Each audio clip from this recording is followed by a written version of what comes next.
Scar stood on Pride Rock, his eyes full of jealousy.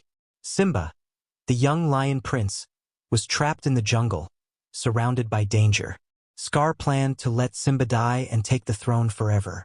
Suddenly, the sky darkened, and a golden cloud appeared. From it jumped the Monkey King holding his magical staff. He had sensed evil and knew an innocent life was in danger. Watching Scar from afar, the Monkey King prepared to act. Wait for next part. Like, share, and subscribe.